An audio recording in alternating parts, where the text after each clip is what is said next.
அருள் செய்ய வேணும் ஐயா,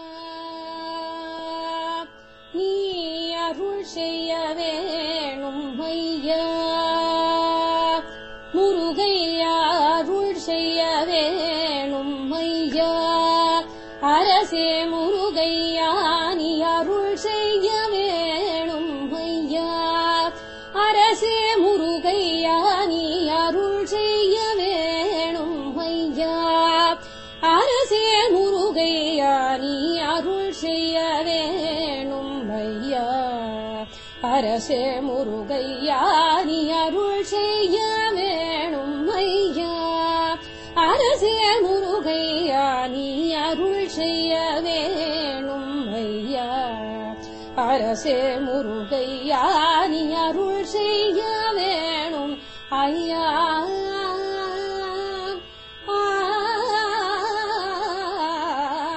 Welcome back to Raaga Rasika.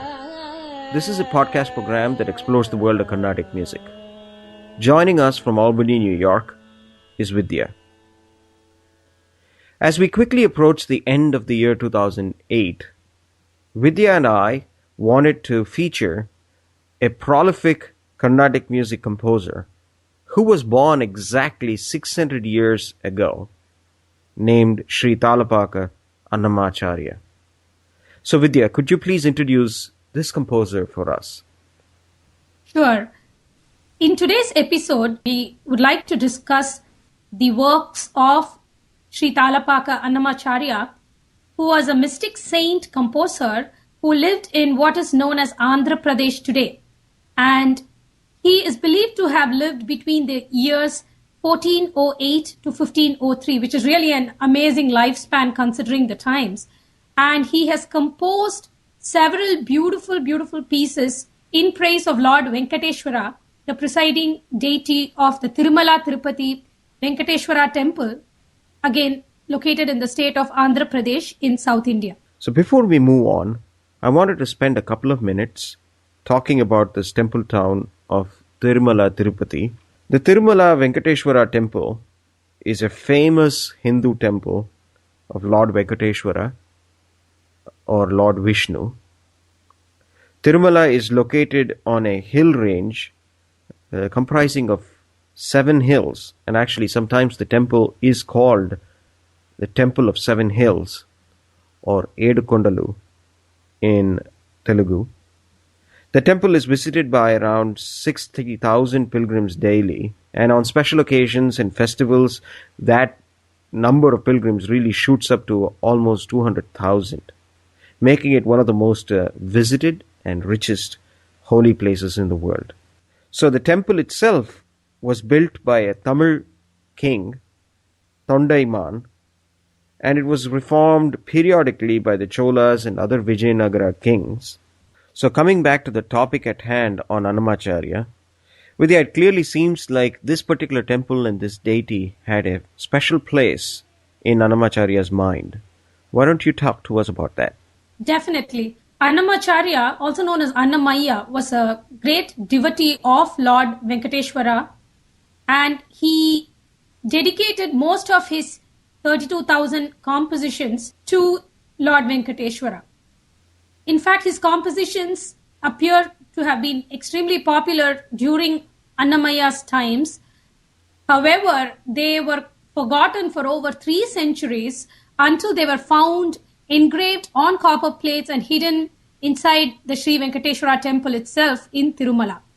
And while I was reading up about Sri Annamacharya's life and works, I found it very interesting to note that his entire family was actually highly poetically as well as musically inclined.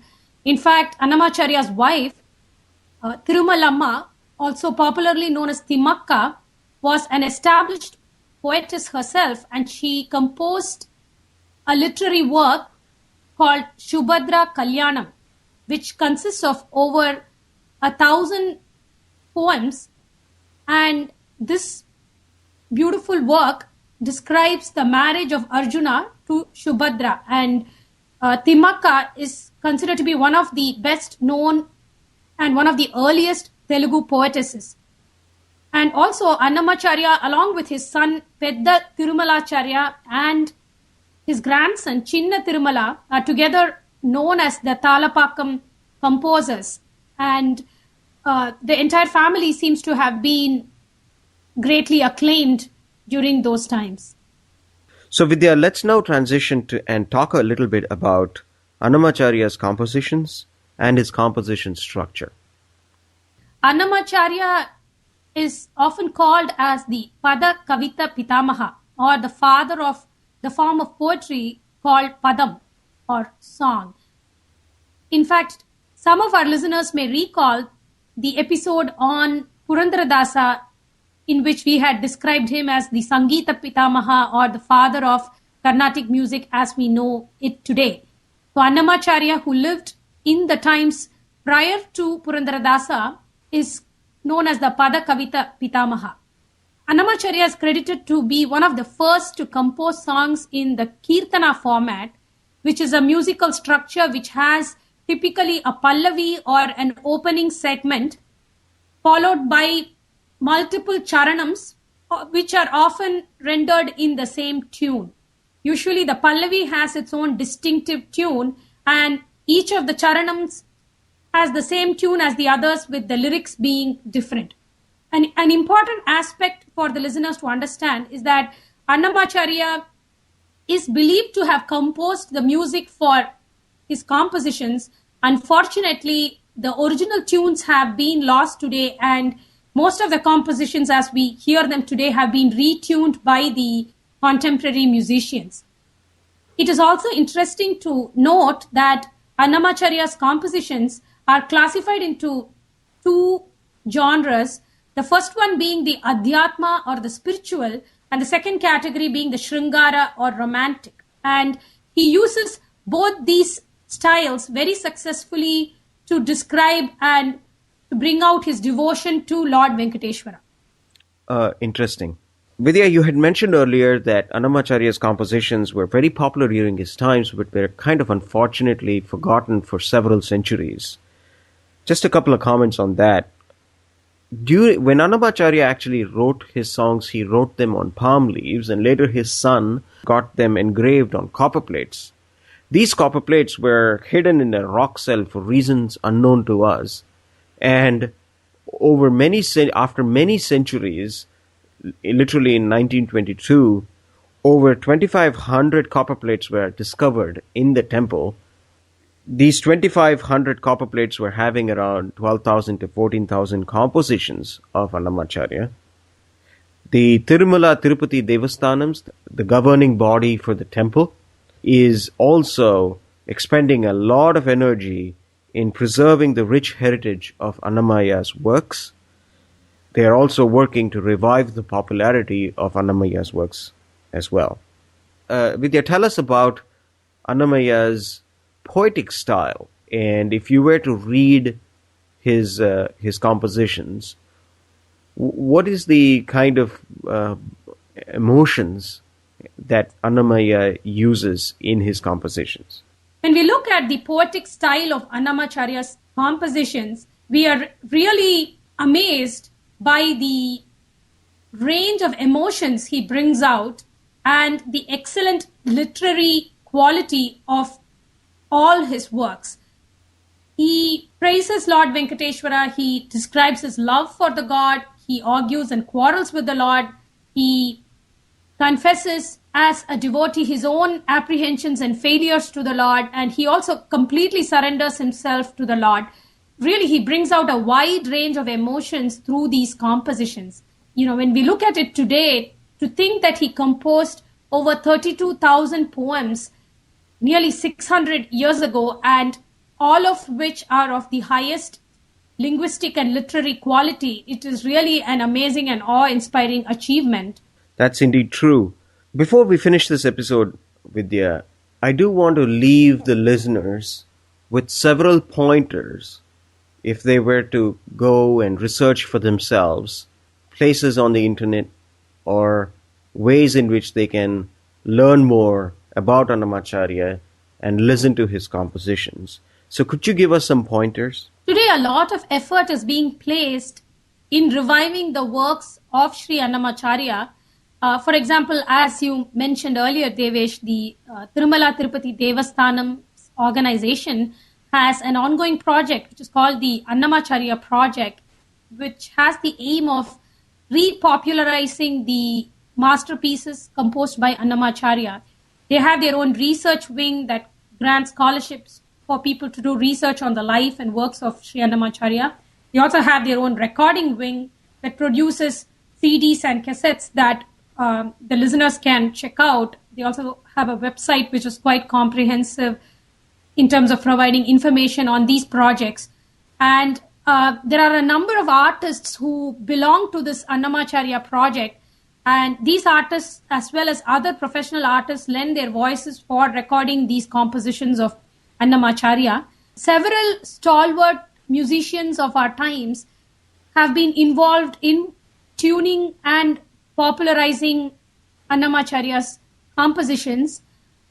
Some of these musicians include Sangeeta Kalanidhi Srimati M.S. Subbalakshmi, Dr. Balamurali Krishna, Sangeeta Kalanidhi Sri Nedanuri Krishnamurti, Dr. Vempati Chinnasatyam, Srimati Srirangam Gopala Ratnam, the Maladi brothers, Srimati Sudha Raghunathan, and others.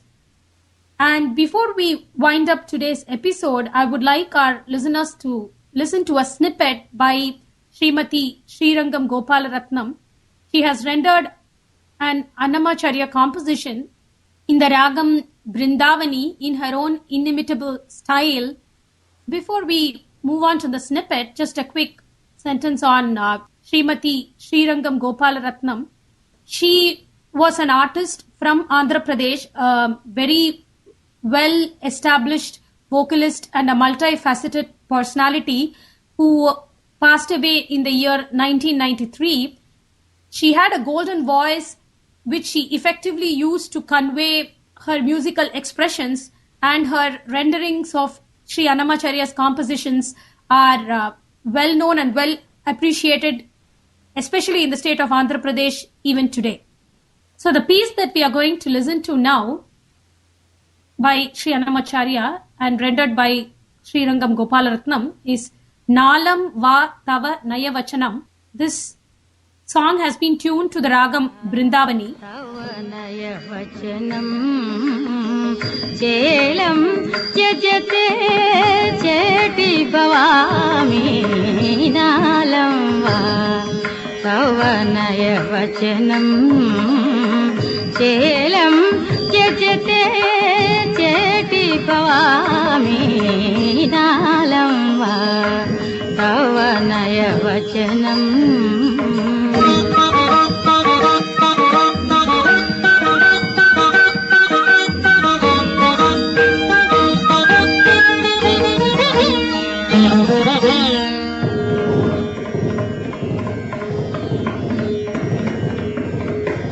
चल चल ममनम सत्कटने किम police हृदय बहुगुण विभवा चल चल ममनम सत्कटने किम police हृदय बहुगुण विभवा पुलकित तनु संभृत वेदनया पुलकित तनु संभृत वेदनया मलिनो वदामि मदौ त्यजामि नालं वा तव नयवचनं चेलं त्यजते चेति भवामि नालं. Thank you, Vidya. Let's pause here and pick up next time on Annamacharya. To learn more about Vidya, visit her online at vidyasubramanian.com. Write to us at www.raagarasika.com. Thank you for joining us. Hope to see you next time. Goodbye.